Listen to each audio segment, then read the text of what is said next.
Roman is the biggest bad guy character in professional wrestling. When's the last time you got laid? French toast is the exchange student that you have like a 3-week affair with. Like, we can see that you don't have pants on. Can we tell the truth about Dusty sooner or later? Bro, like- less people wanted that than are currently watching our stream.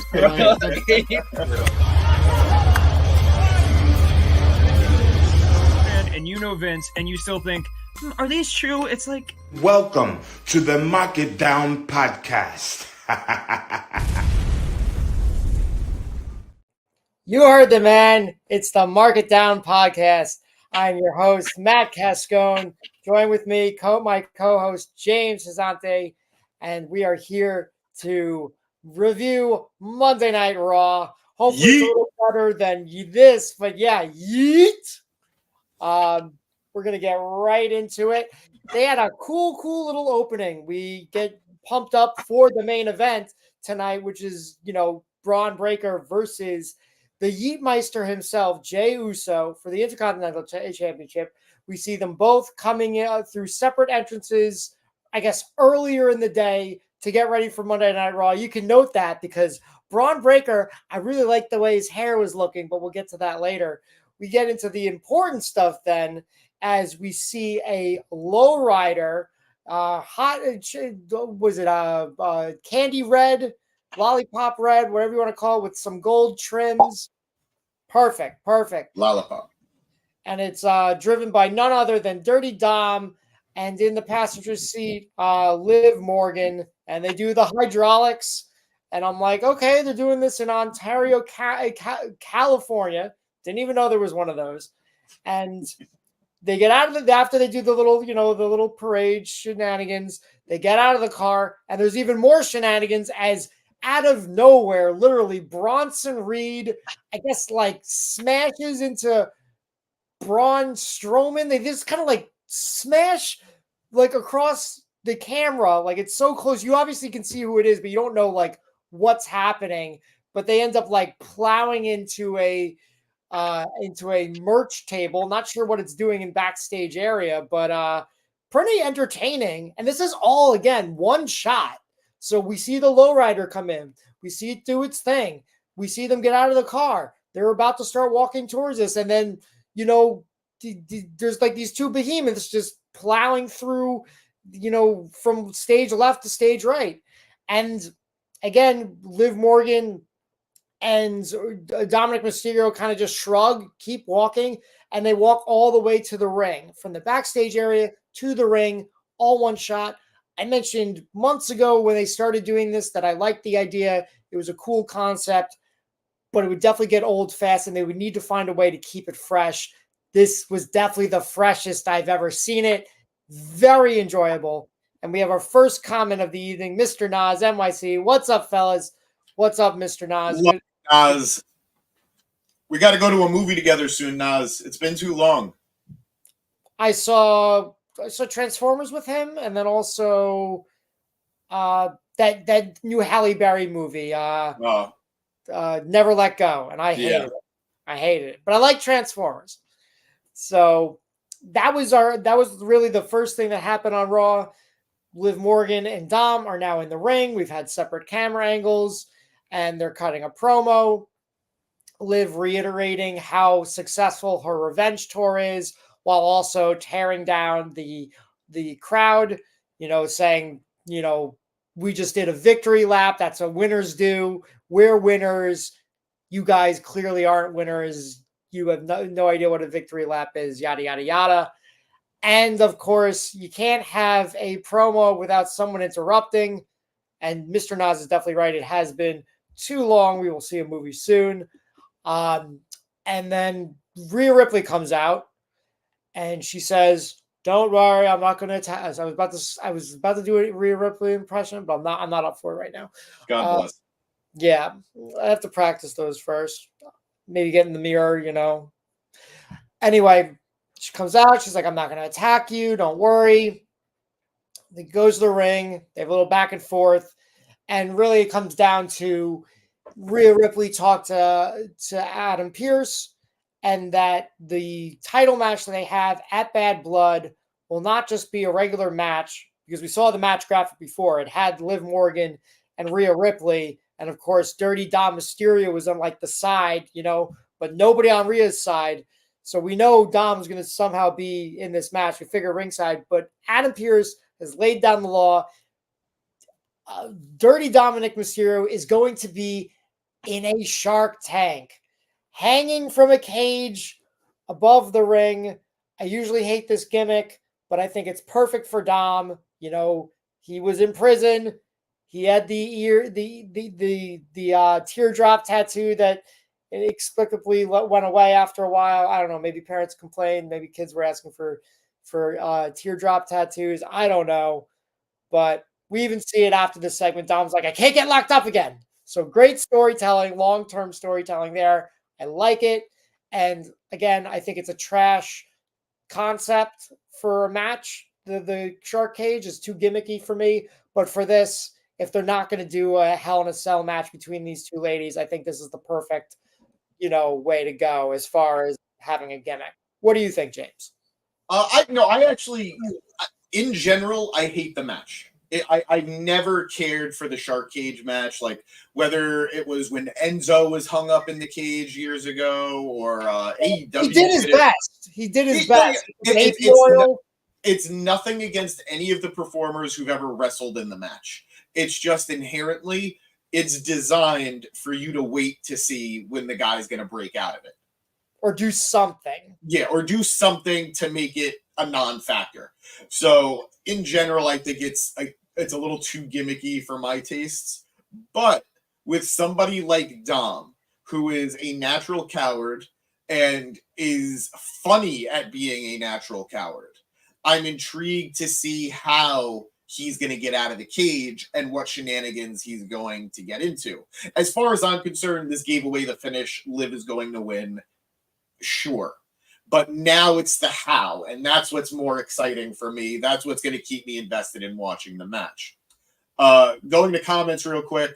Nas saying, Rhea needs a victory lap right about now. Kind of wish this match was a street fight. And he also says he agrees with us. Too gimmicky. I get what you're saying, that Rhea needs a win. But what we need to remember is, if we took away all of this injury time that Rhea had, this would have just naturally followed that huge successful streak that she had as champion for give or take a year. So her losing right now feels worse because we haven't seen her in months and now she's back and she's losing. But this is sort of where her character needed to go, in my opinion. I agree the turnaround needs to come sooner than later, but for right now, I don't mind her losing to Liv, especially because Dom and the Judgment Day have been so ingrained in the feud. Yeah, she definitely hasn't been losing clean. I mean, we talked about it before Mania. We were all pretty sure she was going to, beat Becky, and we honestly couldn't come up with, how could she possibly lose the title? The only thing we could really think of was maybe Bianca Belair at next year's WrestleMania, or maybe Money in the Bank. And so the injury turned out to be just a great, for me, turning a negative into a positive, especially for Morgan. And we got to give Rhea some credit. She just won the last pay-per-view. She was in the tag team match, the mixed tag team match. So her and Damian did beat Dominic and Liv. It just obviously wasn't for the title, so it doesn't feel as prominent in her win-loss ratio, so to speak. What up, Dev? Welcome to the pod tonight. Always a pleasure to have you here, our friend. Hope you're doing well. And just a last comment off of what Nas said. Nas agrees with you there, Matt, that the injury was a blessing in disguise. I don't disagree. I think it's keeping her fresh. Granted, you never want to see anyone get hurt. You never want to see anybody have to deal with an injury. But sometimes it was, I don't know if you said this term, but a blessing in disguise, that it really reinvigorated her in what felt like a natural way. So I said turned a negative into a positive. There but you same sentiment exactly. Gotcha. Dev, I need to watch Raw because I'm sleeping. Dev, I don't blame you. 3 hours of any show is a lot. So don't feel too bad. We're here with you to let you know what you missed and what's worth checking out. So thank you for being here with us, even if you're not here with the WWE. So yeah, right off the bat, I would say the opening of this show, especially even before they got to the ring, like totally worth watching. Like that's the kind of like the crash TV kind of, you don't know what's going to happen, unexpected, fun shenanigans. And I won't go as far as saying it was cinema, but I will say, like Christian Bale once said, damn good television. Yeah. So like a great way to start Monday Night Raw. Nas wanting to remind us that in just over a week, it will be 2 hours. But we might as well just say it briefly, Matt. I know we were talking about it before we went on the air. There is a monkey's paw, though, with that 2 hour Raw, because we're going to enjoy it for a couple of months.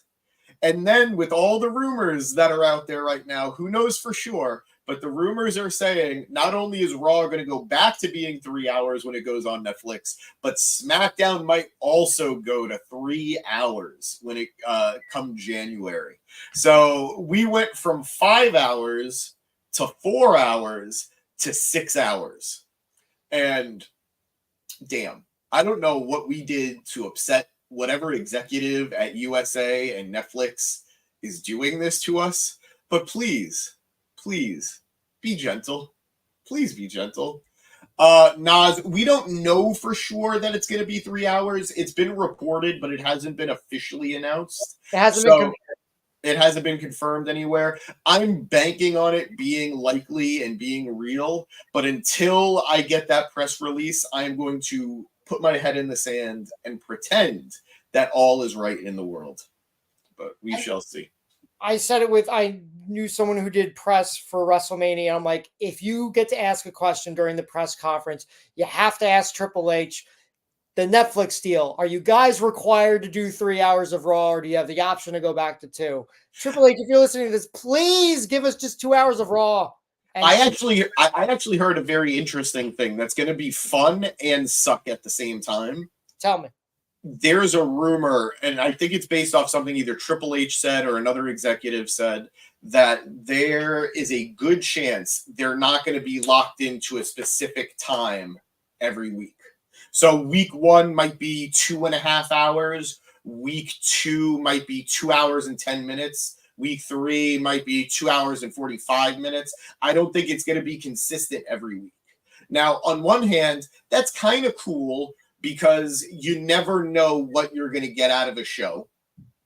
On the other hand, as somebody who experienced that with Ring of Honor, it's rough sometimes because you're banking on the show being done by 10 o'clock. And then you're looking at your watch, you're looking at the time, and it's 11 o'clock and it's still going. So I'm weary, but it could be a good thing. Definitely pros and cons to that situation. We're just going to have to see how it plays out, and we'll give you more information when we got it, guys. Right now, it's just rumors and innuendo, but the sooner this comes to Netflix, the better. And I don't even have Netflix. I'll say this, the last note, if SmackDown is 3 hours, we'd have to like split it into 2 shows. Like you do the first half and I'll do the second half. Which isn't even viable. That's just the only solution I can think of. It's just, I think SmackDown is doing very well right now. And of course it's being quarterbacked by the Bloodline stuff and Roman's return and Cody. Like last Friday, that 5-minute cinematic back and forth that they had was incredible. I would love to see more of that in WWE. I would love to see more of that in wrestling in general. I thought that was an excellent segment. It was 5 minutes on a 2-hour show. 5 minutes on a 3-hour show. I don't care how great it is. It's still a 3-hour show. It's hard on a Friday night. And I'm not saying I'm out every Friday night. That's not what I'm saying. But most Friday nights, I don't want to be locked in for 3 hours watching a wrestling show. Plus I'm there. Yeah, that's definitely the difference. And then our audience, if you might not think about it, we have to then review it as well. It's not just watching 3 hours of television. It's then talking about it for like an hour or two and having notes and yada, yada, yada. But let's move on to the next part of the show. We had Sami Zayn versus Ludwig Kaiser. And this match is fine. Ludwig Kaiser, I know, James, you like him. I don't dislike him, but he doesn't do much for me. I think he's a perfectly fine mid-carder. There are other people on the pod who have aspirations to see him in the main event, and I wouldn't mind him challenging for a world title at some point. I have no desire to see him as the world champion at any point. And that's not to say that can't change. He is an excellent performer. He's a great heel, and he's good in the ring. But I don't need to see him as world champion. At least not right now. I don't see him as a world champion.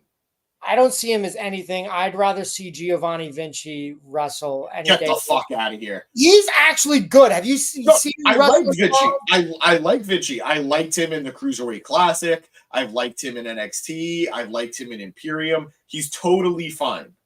Although, did you hear the rumor I don't think there's any substance to this.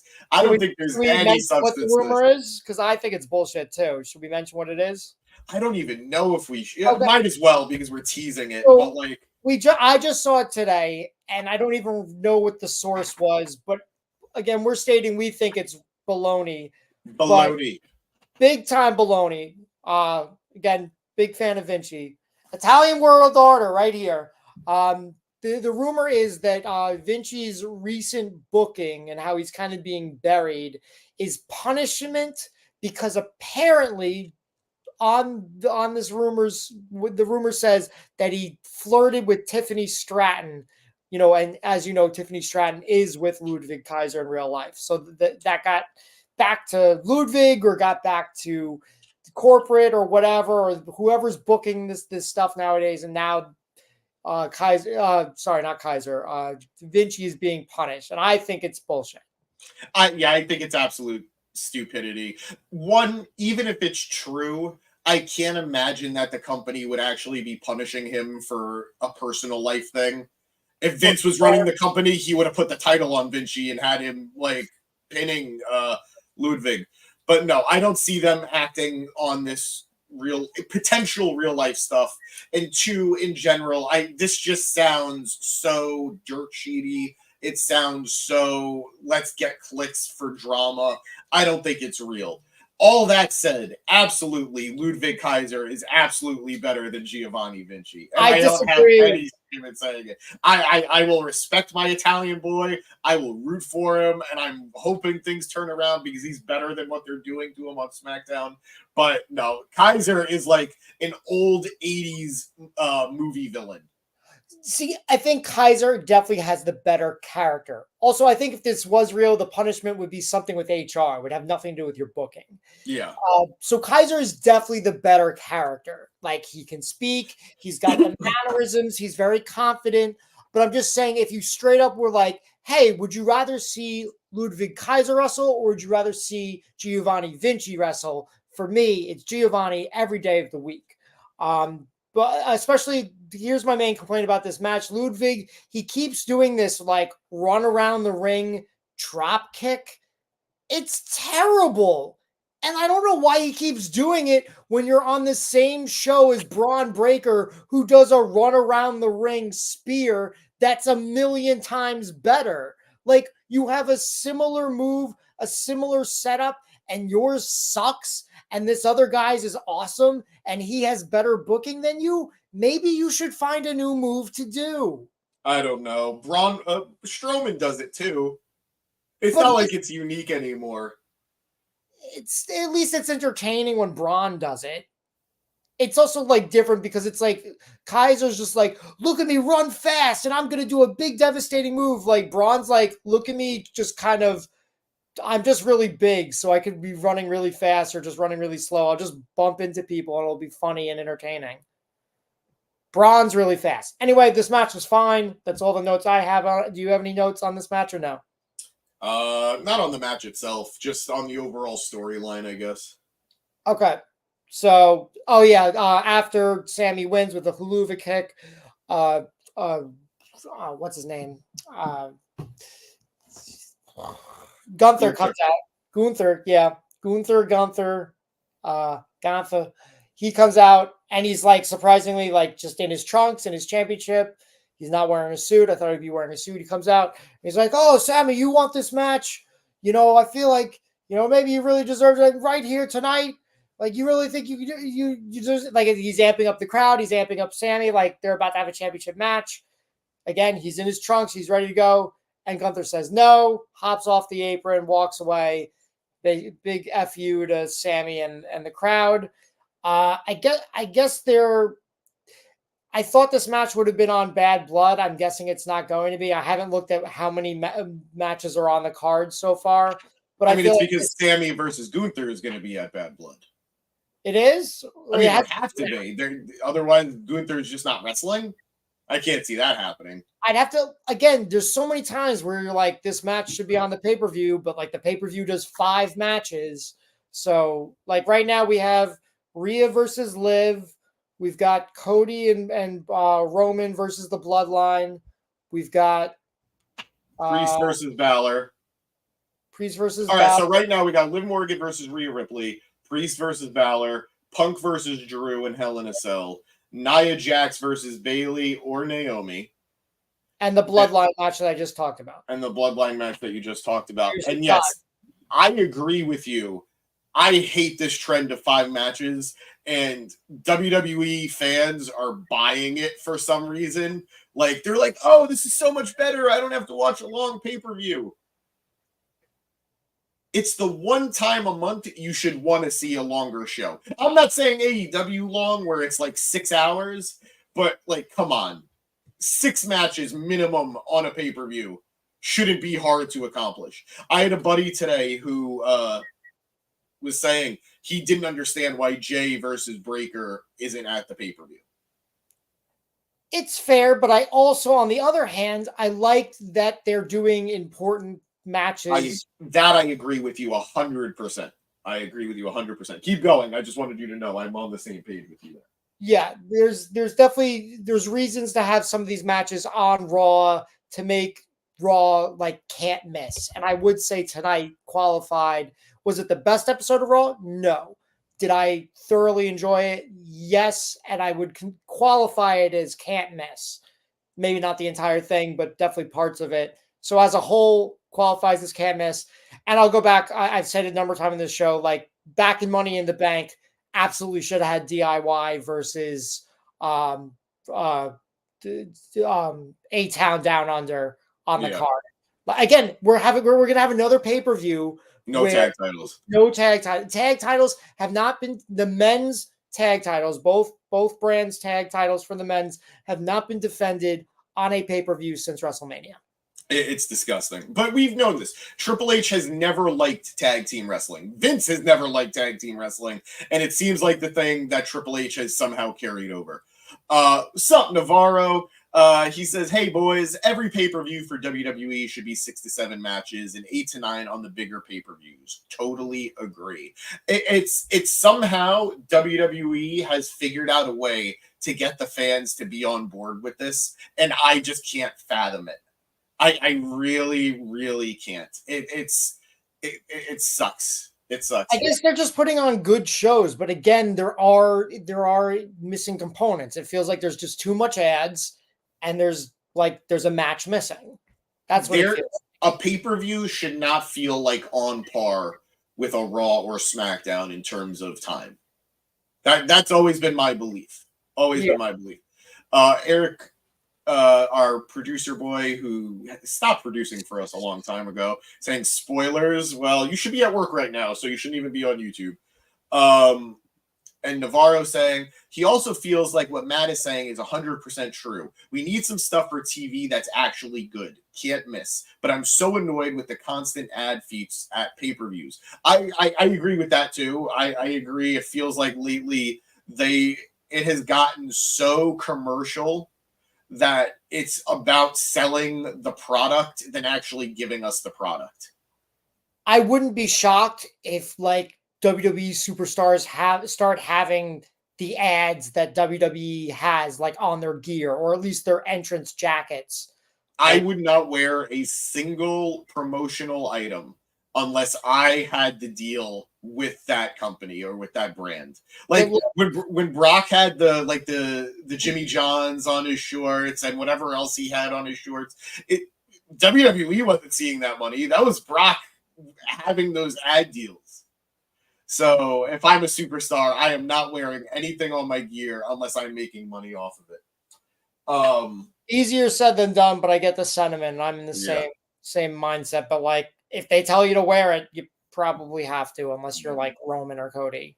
Navarro saying if they're going to give us 5 or 6 matches on pay-per-views, they should all be going 25 minutes at the minimum. And I don't necessarily disagree with that concept either, but it takes away some of the magic of matches, because I want to believe that a match could be good no matter the time frame. And I want to believe there's a possibility of somebody getting a win in 10 minutes. I want to believe that there's a possibility of somebody upsetting somebody in 2 to 3 minutes. I don't want to see it for every match, obviously. I do want my 25-minute bangers. But if every match is going 25 minutes minimum, I know I don't need to really tune in until the last 2 to 3 minutes. I know I don't need to tune in until the last 5 minutes. And that's not to say that a match can't be good for 25 minutes straight, but we all know it won't matter until then. So, yeah. And then it's the same thing goes for title reigns. Not every title reign has to be historically long. I need everybody to hear what Matt's saying right now, because he's on the money. Because I'm telling you right now, if I have to do 2-year-long title reigns this year between Cody and Gunther, I'm going to... Where am I at? I'm at 27 minutes. I am going to lose my shit. I don't need it. I think I cursed already, so is as that long like as it's after 10 minutes. As long as it's after 10 minutes, we're good. And we can't go we can't go too harsh. Like, there are certain words we should not be saying. Okay. Monetization, everyone. I'm learning the rules. Yep. I'm also a wild card, so watch out. Just don't jump out of a truck. Okay. Wild card. Bees. Can I say bees? Yeah, you could say bitches. Okay. I'll save her for later. But you have to put money into the swear jar. Anyway, next up, we got the New Day backstage. They're talking about last week. Kofi goes to apologize to Xavier. Xavier cuts him off, and he apologizes to him. It's like, hey, it's all on water under the bridge. Kofi's like, I kind of hear what you're saying. We need to get back to where we were. They were one of the greatest tag teams of all time, if not the greatest. So he's got some nostalgia stuff. He's got the Bootios, which I have in my parents' house. I still need Kofi to sign it. The other 2 guys are there. Hold on. I got a Bootios box, but I have it signed by the Young Bucks and Adam Cole.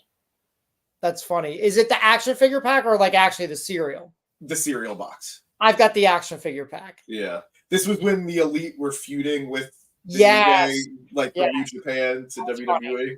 That's funny.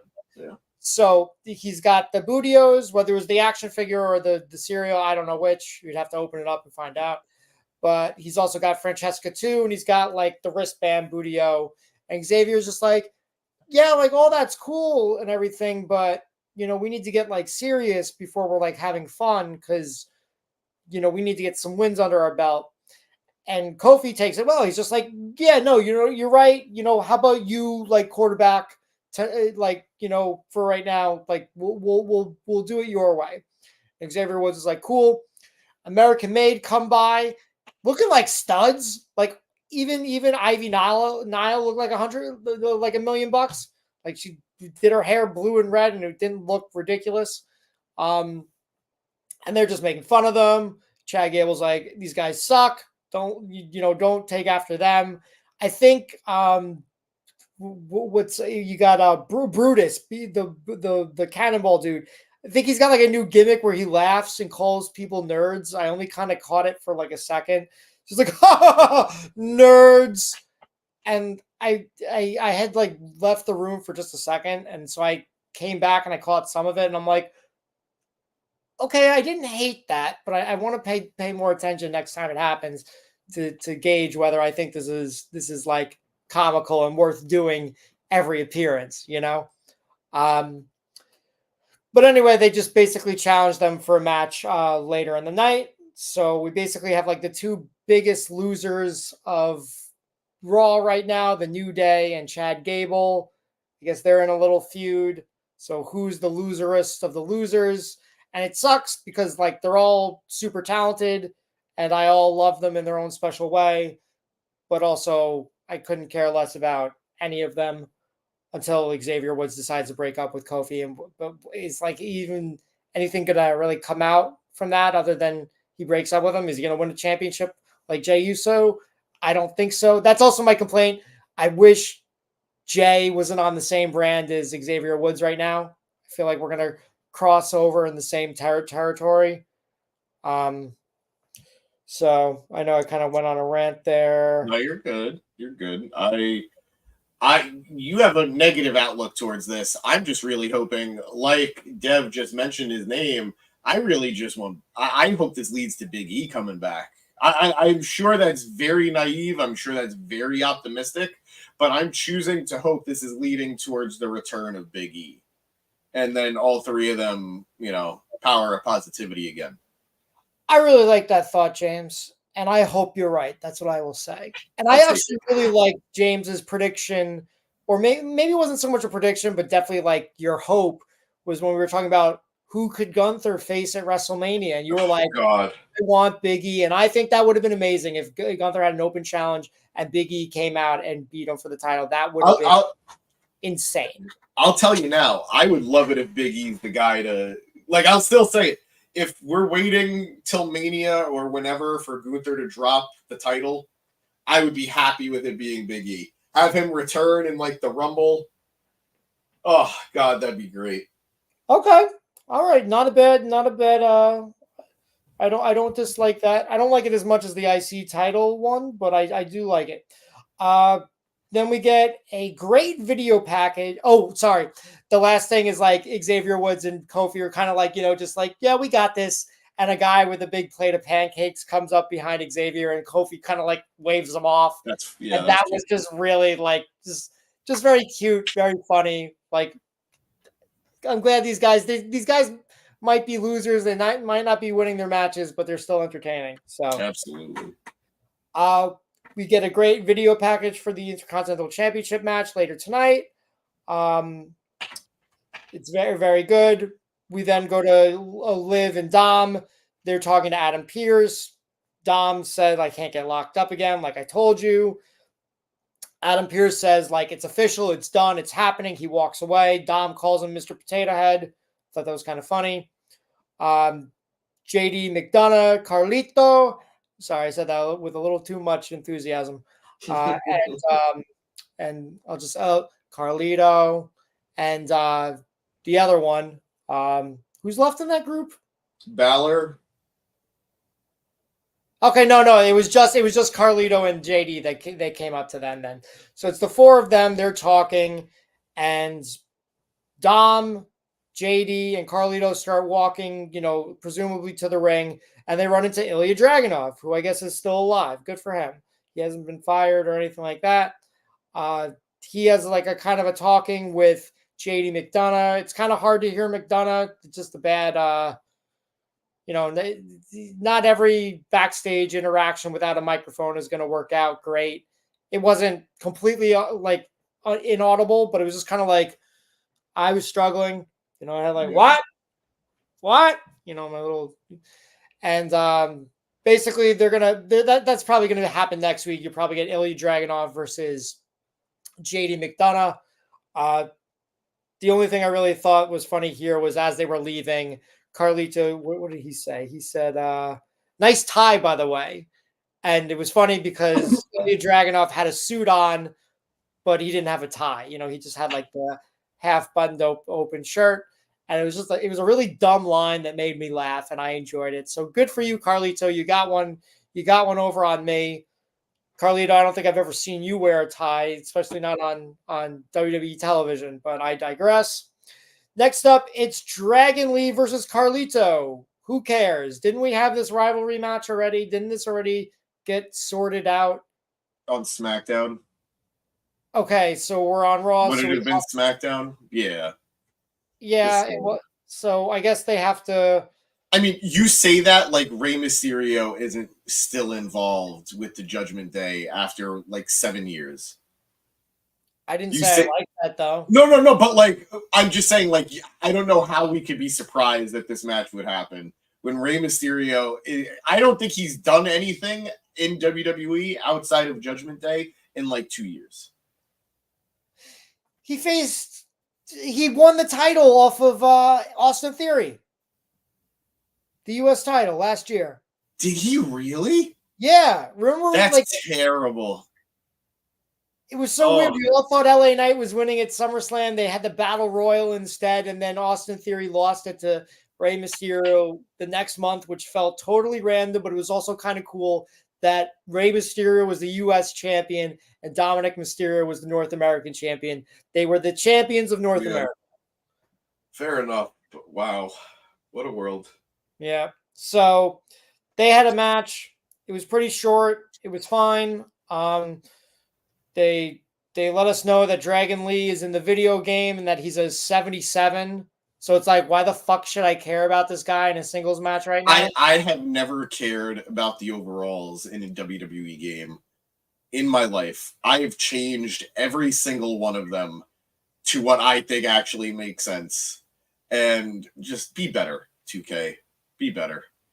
I would say give him an 80. Carlito was an 80. I think he's beaten Carlito. So, like, give him an 80.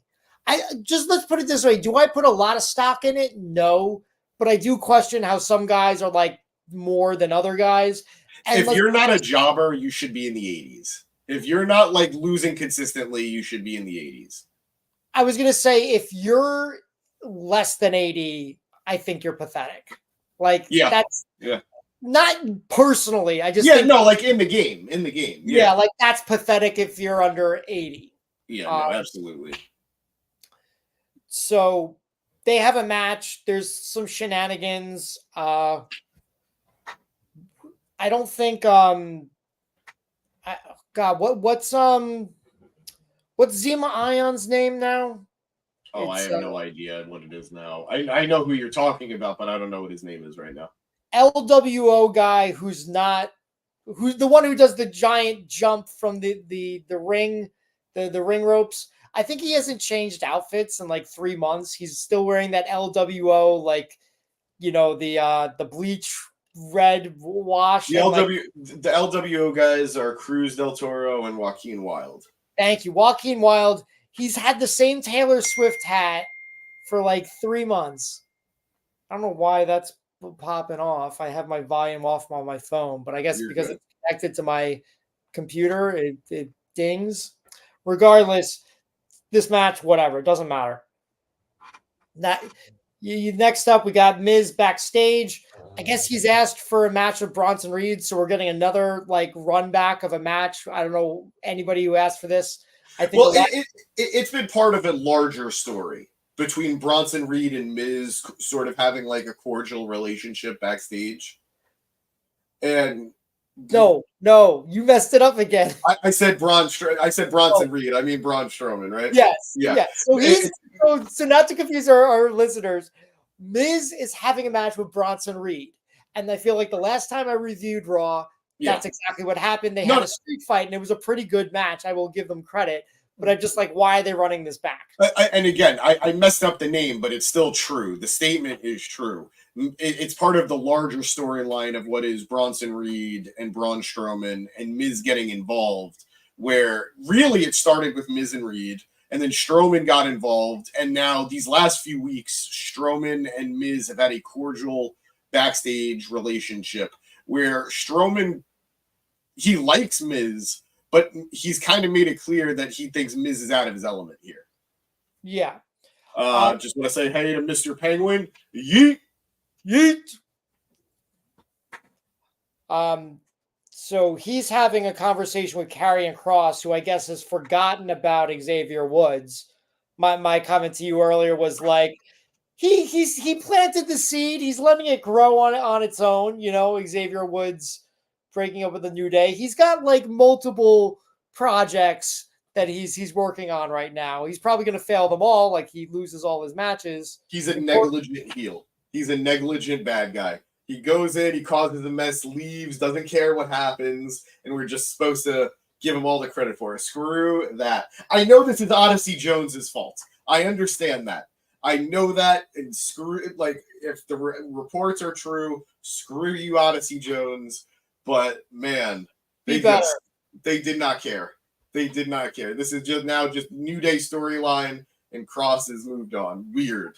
Yeah. Weird.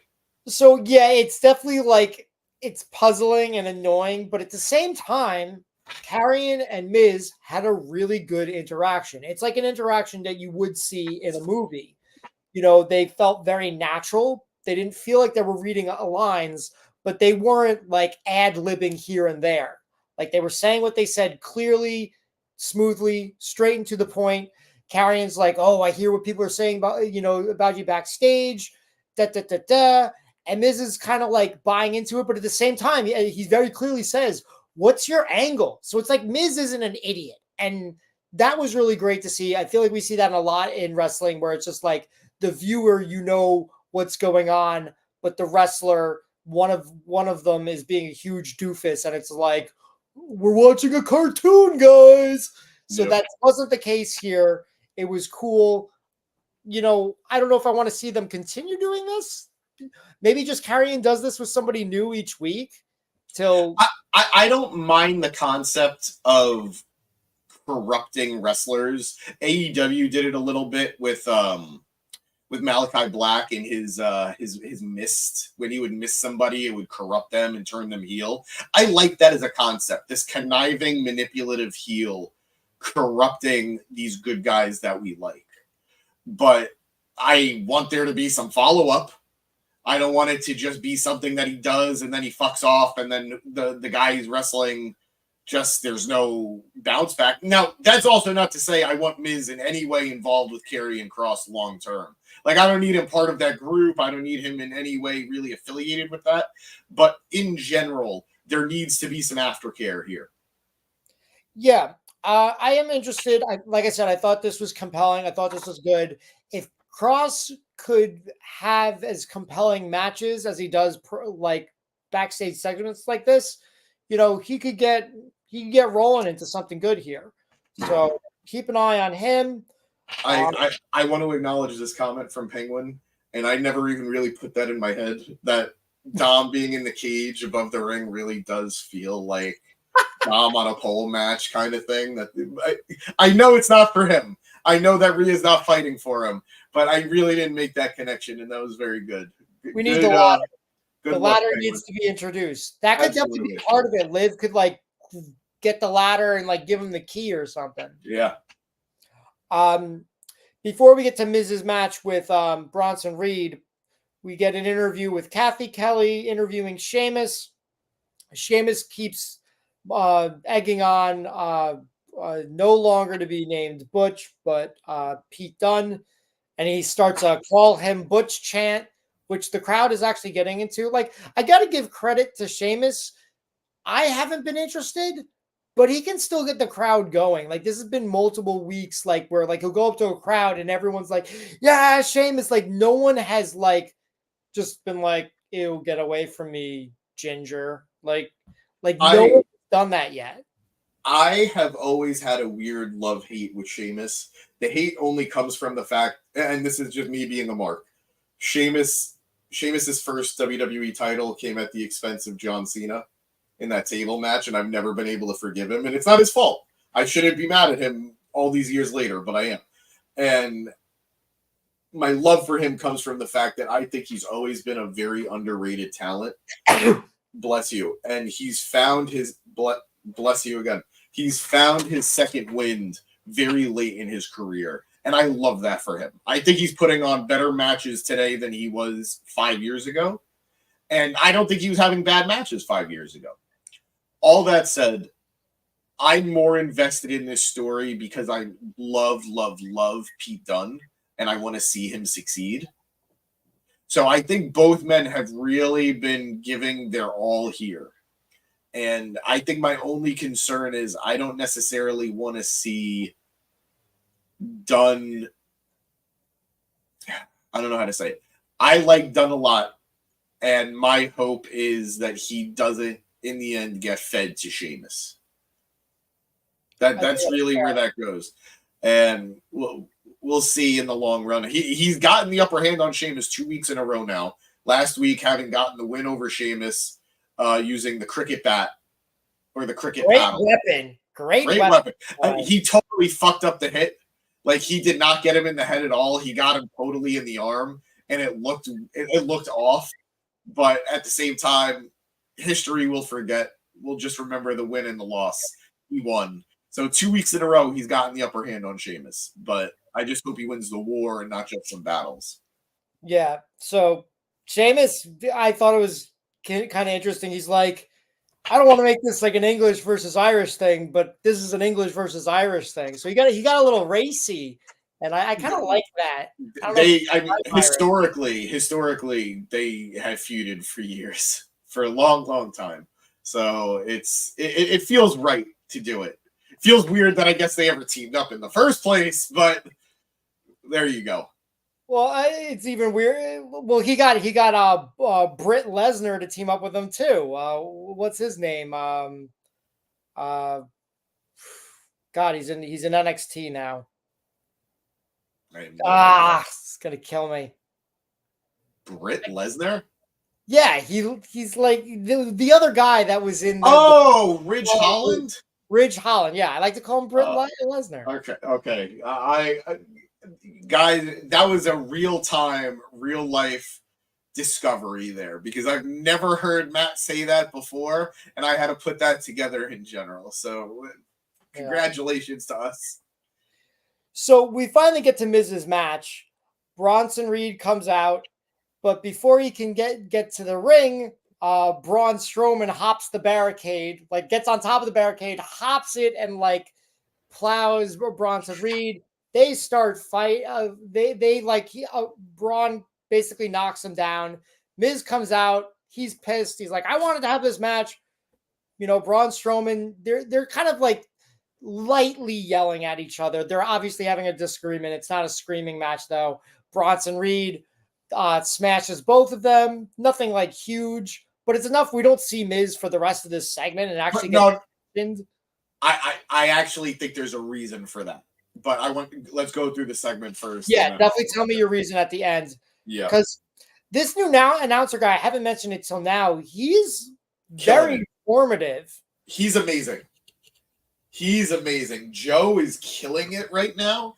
And he does that thing where he is a sportscaster in the wrestling world. And I think that is so great. It's what made Mauro Ranallo so good.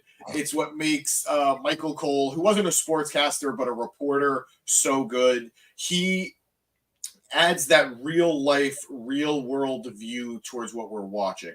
Like the famous one was a couple of weeks ago when Drew attacked Punk on the table, and Drew was wearing just a hoodie to conceal his identity. And any other commentator, Michael Cole included, any other commentator would say, who is that? Who's doing that? Oh, we know. Oh, that's got to be. And then he would take the hood off. It's Drew McIntyre.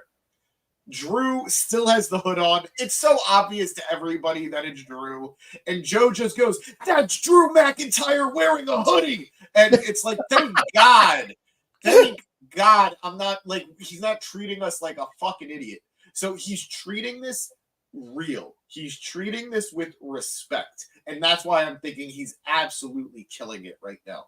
So I'm sorry to just go on that mini tangent or that mini rant, but he's killing it. I'm rooting for him. And it's going to be really interesting what happens when Pat McAfee comes back to the table in January. No worries. I've gone on a few mini rants myself this pod and many other pods that we've done. One of the things he said earlier tonight is that like Jey Uso is 0-6 in singles title matches. And I'm like, oh my God, numbers matter in WWE. Like, what is this? Yep. I'm on board. Let's do it. So they're brawling in the ring. Adam Pearce comes out. He brings in security guards. They start beating up the security guards. It's hilarious. It's fun. Bronson Reed was going to go for a tsunami. He does hit a tsunami on a couple security guards. He's going to go for another one. Braun Strowman manages to meet him on the turnbuckle, and it looks like they're going to do the ring implosion, which I don't think they've ever done in the middle of a show. They did when they did Big Show and Mark Henry. I think it was the second to last match, but it was not the middle of the show. And I was all for it. I'm like, let's go. I haven't been a fan of any of the return ring implosions, with the exception of Braun doing it to Big Show, but only because the referee fell off and like literally fell into the abyss. It was amazing. It also felt like a passing of the torch moment between Big Show and Braun when that happened. I've seen it happen now. I think Kane and Mark Henry did it once. It was Brock and Big Show, then Mark Henry and Big Show, then Braun and Big Show, and then Braun and Bray Wyatt. Are you sure Mark and Kane never did it in ECW? I'm pretty positive they never did. Fair enough. But I agree. It's a spot that's got to be used once every 6 or 7 years kind of thing. You should not do it that often. I think they're going to do it next week now, because this segment ends, like they get broken up. It looks like Braun at one point is on the top rope, and he's going to dive outside onto the security guards and Bronson Reed. Bronson Reed sees it. He walks away. He's going back towards the entrance, and we later find out they're going to have a last man standing match next week on Raw. I'm sure that's going to be the last match of the night. I think they're going to do the implosion. I feel like they have to at this point, even if they telegraphed it tonight. But again, Joe, the new commentator guy, does say towards the end of the segment, he's like, and Miz nowhere to be found, or like something else. Like I'm paraphrasing, but please, James, tell me your theory on the Miz here.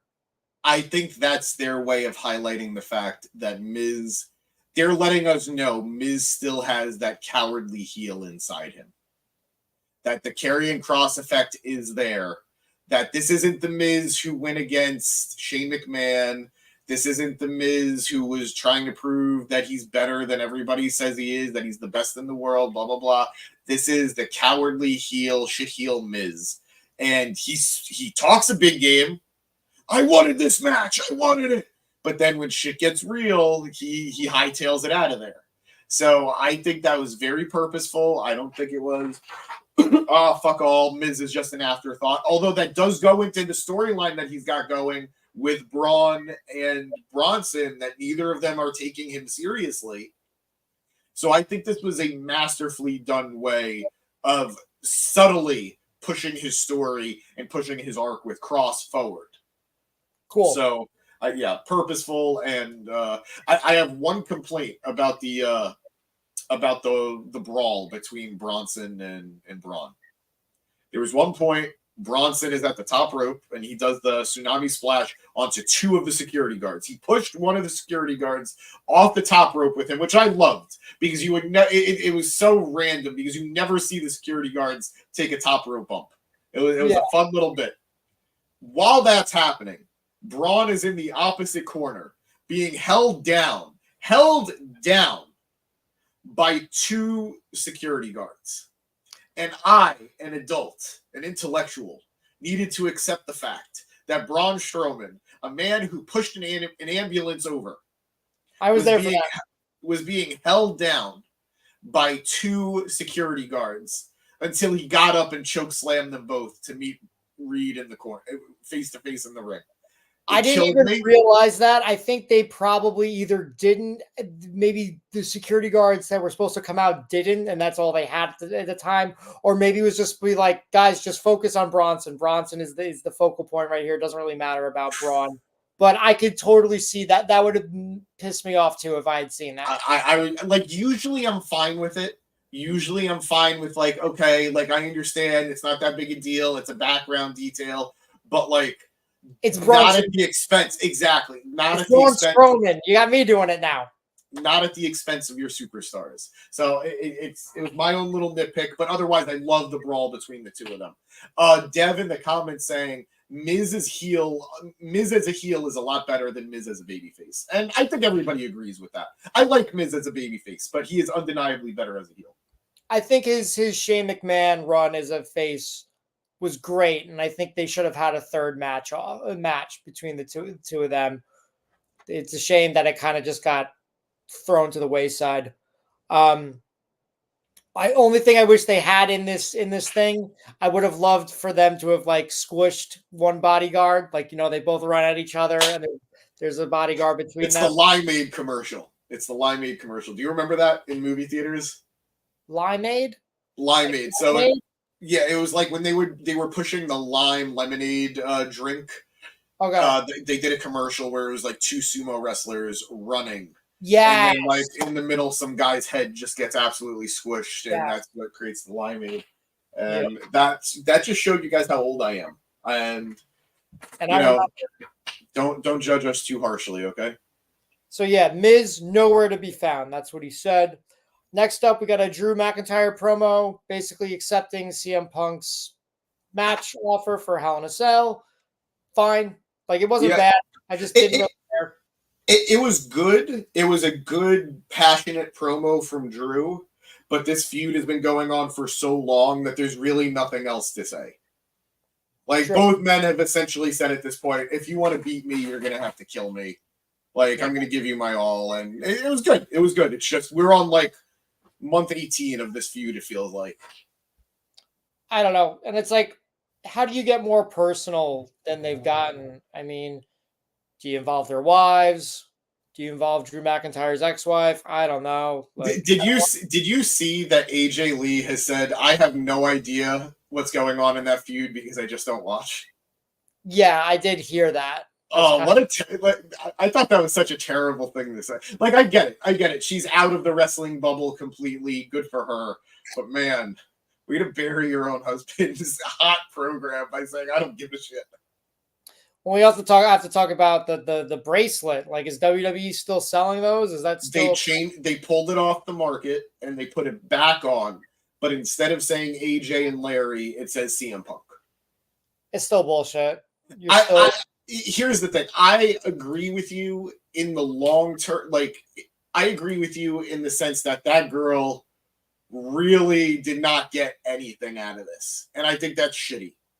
On the other hand, I do think at this point in American society as fandoms, friendship bracelets have become such a thing. Like, Cody does not go anywhere without wearing like 15 fucking friendship bracelets that he's wearing from fans. So I don't mind WWE selling friendship bracelets. I think it's stupid that they're only doing it for Punk at this point. Do it for your entire roster, and I guarantee they are going to make money off of it. I still think you need to make it right somehow. Like, this girl paid to meet Punk, gave him a gift. You put it in your storyline. You never mentioned her once by name or even referenced the picture. I don't think she, like, I'm going to be honest, and this might not be like the nicest thing to say. Pegman saying the holy bracelet. This might not be the most user-friendly thing to say. I don't think she ever needed acknowledgement. I don't think her name ever needed to be said on TV. I think if they wanted to say something along the lines of a fan made that for him, I think that's great. I think things really turn to shit when they're monetizing something that she made. Yeah. That is where undeniably this woman should have lawyered up and gotten a little bit of money out of them. Now, from what I heard and from what she said, she was never looking for money. She was never looking for a payout. They offered to give her stuff. Like, they were like, we'll take you to an event next time we're in your area. We'll, like, tickets are on us. And she said, I'm good. That's not why I did this. I just wanted to give this wrestler that I love something. She just wanted acknowledgement. And I think that's all they should have done. This fan gave it to her, gave it to him. End of story. But it obviously turned into a much bigger deal than it ever needed to. That's for sure. Next up, we got Unholy Union versus Damage Control. I like all these gals. So you missed the segment. Do we have to cover every little thing? What was it? Sheamus and Pete Dunne. Okay. That was big enough that we should cover. Beat up Sheamus with the cricket bat. Lazy, but fine. Moving on. Unholy Union versus Damage Control. Well, what do you have to say about this match? Did you watch it? I mean, yeah, I did watch it. I feel really bad for Unholy Union that they were the last tag team champions, and it was such a blip on the radar. It was such a blip on the schedule that it's not going to matter. You know, like we're all. I wouldn't be shocked if Damage Control actually takes the title off of Bianca and Jade. Yeah, I wouldn't be shocked either. But at the same time, Unholy Union, they had that moment in Scotland, their home country. They were also NXT tag team champions. I think they were like the longest reigning, or was that the? I believe you. Was that the Party Girls? I forget which one. But here's the thing: the titles themselves are blips. You know what I mean? I agree. It's kind of like I still look at them. Like I know less about Isla Dawn, but like I look at like Alba Fire, and I'm like, she's great, you know. So just keep on keeping on. And I think they had a solid match tonight. It was fun. Yeah.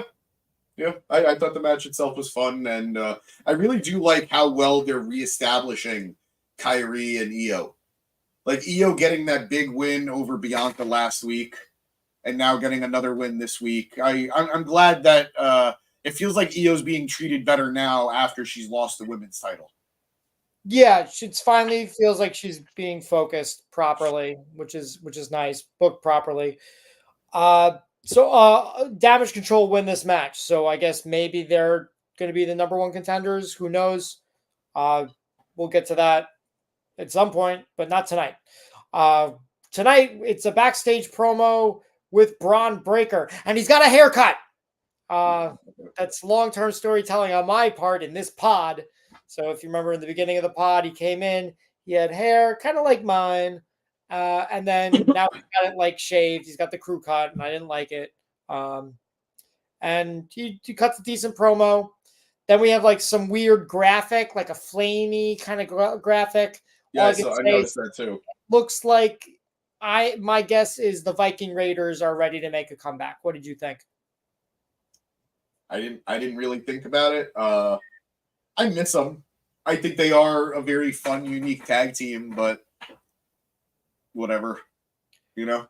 I think they absolutely need to change it up. Like, I don't know. Do you come back as like some variation of War Machine or War Raiders? Because I don't think there's anything else you can do with the Viking Raiders gimmick. I mean, the only really fun part of that gimmick is Sarah Logan as Valkyrie or I cannot tell you how much I am on the opposite end of that spectrum with you. She is my least favorite part of it. The only part about her that I like is the Michael Cole just absolute burial of why aren't you wearing the antlers, you loser? And other than that, I just don't care for her.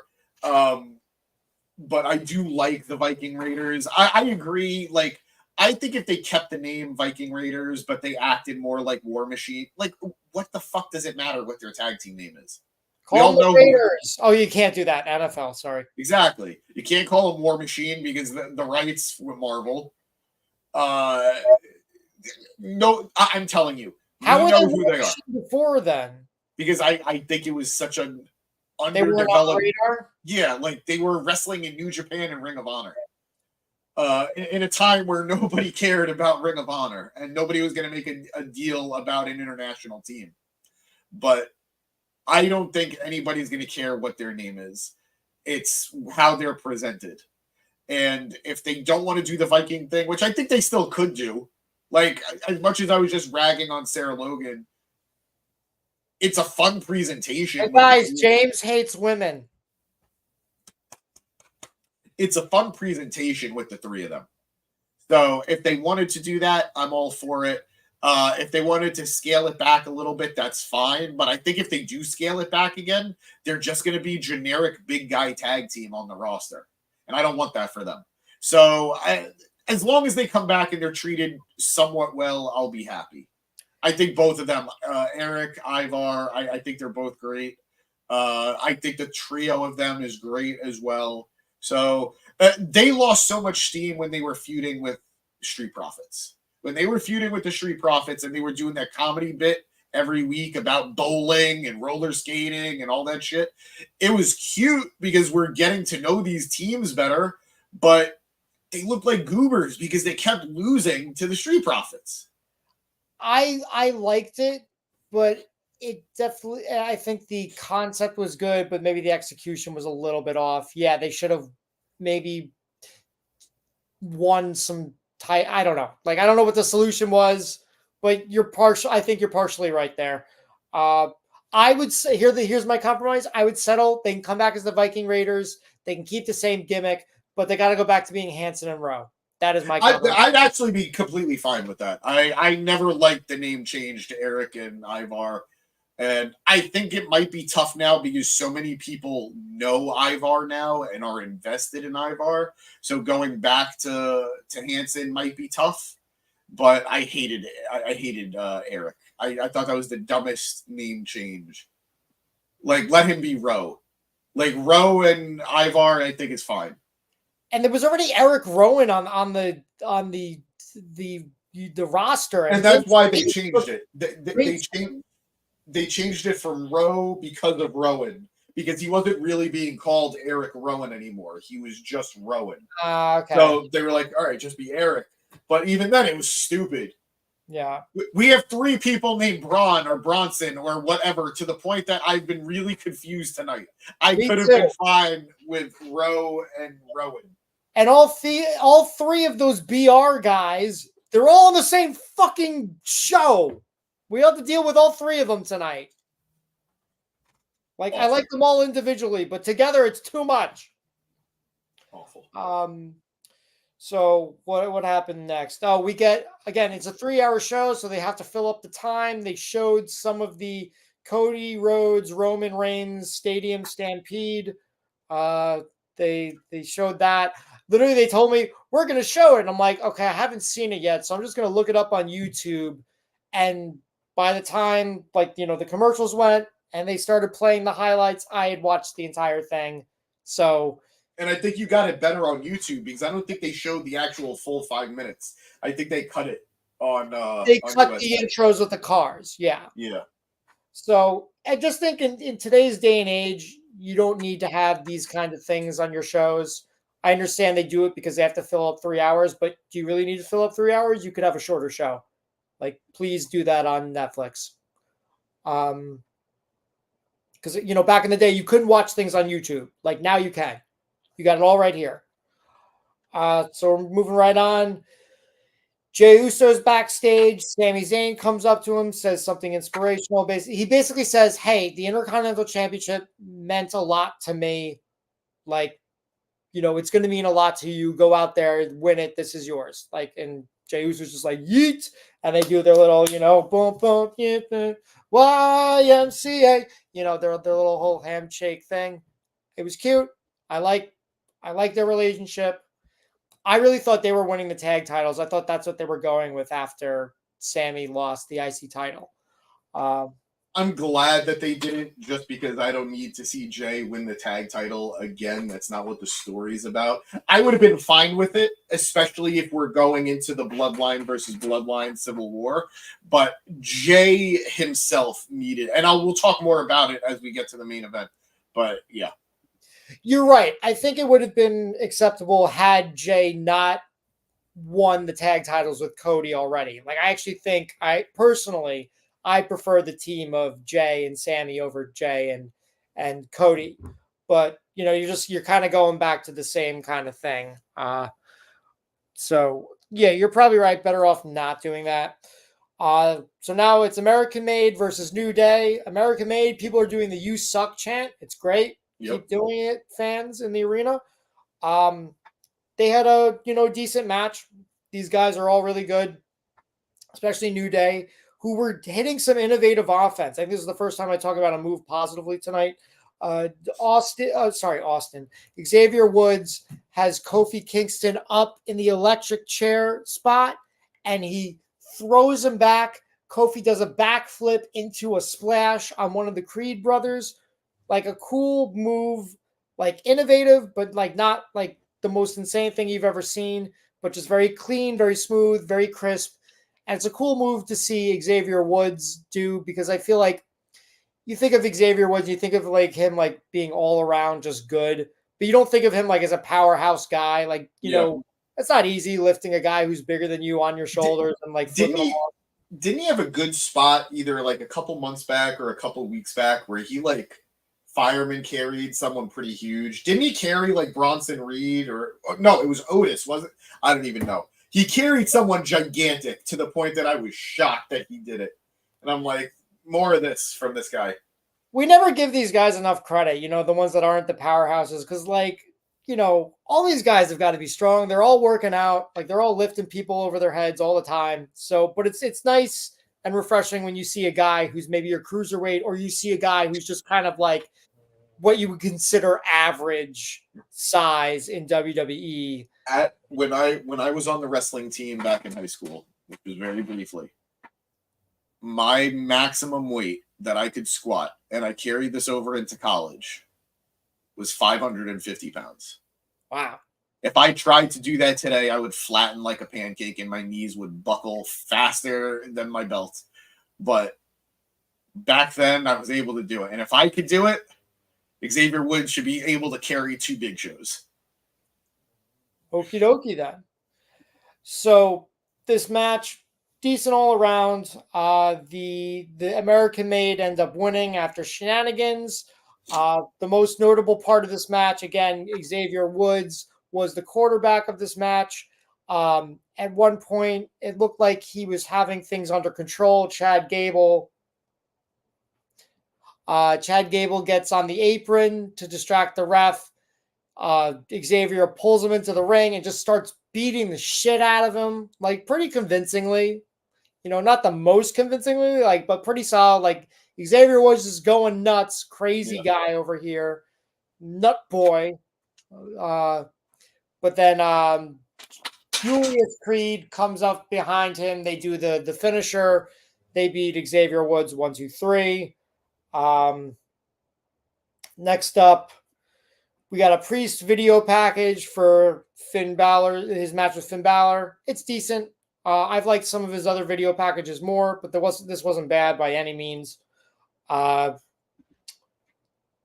kind of wrapping up on my notes here. I think next they have Xavier Woods talking to Kofi backstage. They're not happy. Rey Mysterio and the LWO come by. They talk about last week. You know, Xavier Woods is kind of being an asshole, and they decide, Rey Mysterio, you know, I had a match with Finn Balor next week. Like, you want a match? We can have a match. And it's like pretty predictable WWE stuff. But again, Xavier Woods is just acting like a huge asshole. He's very frustrated. He's overcompensating for the fact that he's not a world champion or a former world champion like Rey Mysterio or Kofi Kingston or Big E. So this is all coming to a head at some point, but it's very notable that in November, New Day will have been together for a decade. So I think it's all leading to that. We'll see if maybe Karrion Kross can get involved by then. Probably not. Definitely not Odyssey Jones. And maybe Big E. We'll see. We get one more video package. Oh, I mixed these two things up, but it doesn't matter.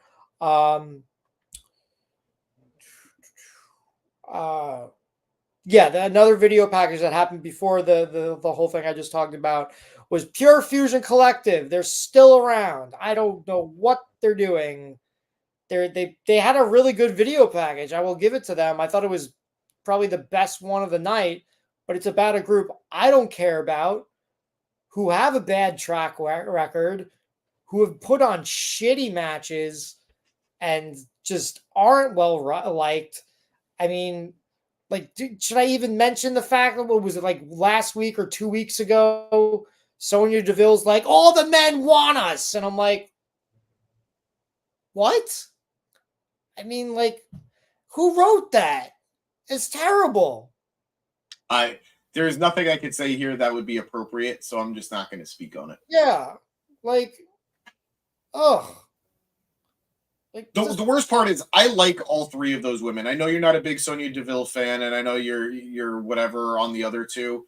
I like Sonya Deville, and I feel so bad that she never got a fair shake. There were so many points that they could have pulled the trigger on her, and it just didn't work out. Like, absolutely, she was going to lose that hair versus hair match against Mandy Rose. They should run it back. What? I mean, they should run it back. Let's do it. But I think there was no coming back from it. And then when she was like assistant to Adam Pearce or like whatever general manager or like authority figure with Adam Pearce, there was a good opportunity there for her too. And then she won the tag titles with Chelsea Green and then got hurt. There has never been a point that she was able to sustain something just due to bad luck and bad timing. So I always felt bad for her. And then what's her before you get the other ones, I'll say I feel bad for her. She's dealt with some personal bullshit. You know, nobody deserves to have a stalker, and also no one deserves to have their car gone through by a valet and like gets you in trouble for carrying a gun after, you know, you had a stalker. You know, that's bullshit. But I think she's never really done anything for me in the ring. And even her character, that thing she did with Adam Pearce, it was decent, but I think Eve Torres did it better 10 years ago. What did she do better at 10 years? Oh, like the authority figure? Yeah. Yeah, no, it was fine. I just didn't care because it was with John Laurinaitis. Oh, yeah, he was awful. Yeah, oh my God. Also, Eve Torres, please come back for the Royal Rumble. Eve Gracie now, really. Eve Gracie, whatever you want to go by. Come back for the Royal Rumble, please. But, yeah, no, whatever. We don't need to spend too much time talking about it. Great video package, girls. I still think you're a terrible group and you should break up, and hopefully Zoe Starks can still come out of this all right. I think they're a fine group that's being booked terribly. Like, what's wrong with them? What's wrong with them?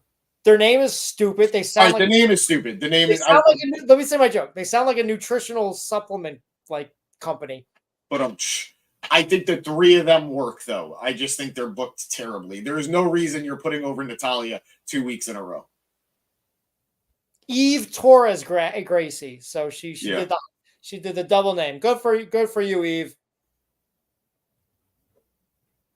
But yeah, it's just painful. Like, but we don't have to keep going on about them. It's all negative for me. So I'd rather stick to the positive. Let's get to the main event. It's Jey Uso versus Braun Breaker. We see Jey Uso in like the the corridor, the lobby. He's not backstage. He's with fans, and people are like, they are there to yeet, my friend. They are there to see Jey Uso, like as he's passing them, like through, like into the crowd, like they're getting held back, the fans, by the security. Like, it's nuts. People are going nuts for Jey Uso, and it's good to see. I'm glad to see it. I'm glad he hasn't missed his boat. He's here to win tonight, my friend. So he comes out, then Braun Breaker comes out. Good reaction from him too. I mean, clearly the crowd's behind Jey Uso, but you can tell this crowd really likes both these guys, and they just want to see a great wrestling match. And that's what they got. Yep, absolutely. Epic main event. Do you want to talk more in detail about any of the moves and stuff? I don't really do that. No, I mean, I could talk about the finishing sequence, which I absolutely loved. Also, they did the thing they did last week, and they showed in the video package. So they kind of repeated it, but it was in a match, and it's not how it ended, so I'm okay with it. Like, Braun Breaker does the running between the ropes, and it looks like he's going to do the spear, but Jey Uso intercepts him with his own spear. And then what happened next? He hits him with the with the splash, right? Yes. Well, I was talking even before that on the outside. Okay, sorry, I messed up. You go. You talk on. You go. So we had a false finish in the ring where Jey hits him with a spear, and then he hits him with the splash, and he only gets the 2 count, and the crowd was absolutely just unglued at this point. And then that was a desperation back and forth between the two. And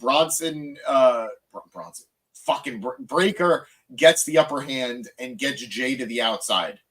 He then goes for his around the ring spear, in which he was going to spear him through the barricade by the timekeeper's table. But instead, Jey catches him with a beautiful, perfectly timed super kick. He then spears Braun through the barricade. And at this point, I'm freaking out because I know Monday Night Raw has to end at 11 o'clock on the dot, and we are at 10:58. I didn't know that so I thought like maybe, yeah, just keep going. So Jey rushes Breaker back into the ring. He hits, does he hit another spear? Or does he just hit the splash? Oh, good question. Good question. Doesn't matter. Regardless, he hits a second splash, gets the 1, 2, 3, and the crowd erupts. This was the crowning achievement of Jey Uso's separation from the bloodline. Jey Uso as a single star, and as commentary pointed out, 7th time was the charm. Jey Uso, our new Intercontinental Champion. Unfortunately, due to the restrictions with USA, as I said, they needed to be done at 11 o'clock on the dot. Jey barely got to celebrate. He grabs that belt. He runs up through the crowd, and he's celebrating in the crowd on the stairs. Fireworks are going off, but we can't even see it because we're focusing on Jey in the crowd. We also had a security guard that was a little overzealous and like would not let the cameraman like get to, it wasn't like he was stopping him, but like security was doing their job as they should. But also it's just like they're still trying to like do a show here, like fucking move out of the way for the cameraman. No, absolutely. But just great main event here. I was a little worried after last week because when Jey and Breaker were having their promo battle in the ring, I was like, the crowd is kind of 50-50 here. Like it was like 60-40. They were there for Jey, but they were eating up Breaker stuff. So I was like, wherever they go, they love to bark. Like they love to bark. They love to bark. And he plays up to it, which is not the best thing when you're a heel. Yeah. But I get him sort of like, I don't hate heels who don't like to get the crowd behind them. Sometimes a heel wants to feel like he's the coolest fucking thing in the world, and I think it serves the character. And a jock like Braun Breaker, it does make sense, but it could be damaging against your babyface. But luckily, WWE has done such a masterful job of curating Jey's singles career and everything with him with the bloodline that the fans were eating this up. It was a great moment. I'm 100% behind this for Jey. And I had a friend telling me, and again, we talked about it before, you know, this match should have been a Bad Blood. This was an epic Raw main event. Yeah. This match turned this show into a must-see. Like you said, this was a must-see Raw, and it was because of this main event. And I had a couple of friends who were split on, I really like Jey. I don't think, though, that Braun should lose the title, or I don't know if Jey should win the Intercontinental title. If Jey had lost this, he should never have gone for the title again. Because, as they said, this was his 7th try. And if he wasn't going to win here, they would have needed to really hold the line until he would just win the world title, which would probably be several months away from making sense, given that we have Gunther on Raw and Cody on SmackDown. If Jey is going to win the world title at some point, which I think he's earned at this point, he's needed to be believable as a singles champion first, and beating Braun Breaker for the Intercontinental title was a great way to do it. So I think they booked this beautifully. Braun Breaker is so young that it doesn't matter. By this time next year, he will have already won the Intercontinental title again, or the U.S. title if he's moved to another brand. And I would not be shocked to have seen him maybe at least having his first shot at a world title, even if he doesn't win it. This kid is a stud. He is a bona fide main eventer in the future.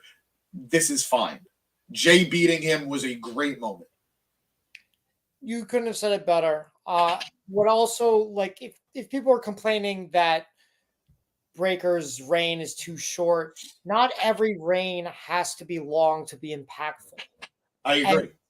it also protects Sami, I think, in a way. Like, imagine if Sami beats Gunther and then Breaker has like a super long reign. It's just kind of like, well, then why did Sami beat Gunther? Well, why didn't Breaker just beat Gunther? Like, Yeah. you know what I mean? It salvages Sami Zayn, which I thought was good, had highs and lows, but also I think unfortunately ended on a very sour note. And I've talked about my feelings on Breaker. I think he's great. I wouldn't have put him in this position just yet, but it is what it is. It's still been very enjoyable. Not what I would have booked, but I definitely think the position they were in tonight, Jey had to win. Breaker will bounce back from this. It's not like,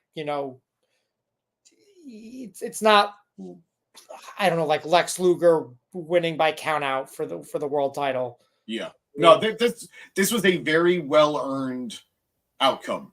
Jey has been working his way up to this for a long time.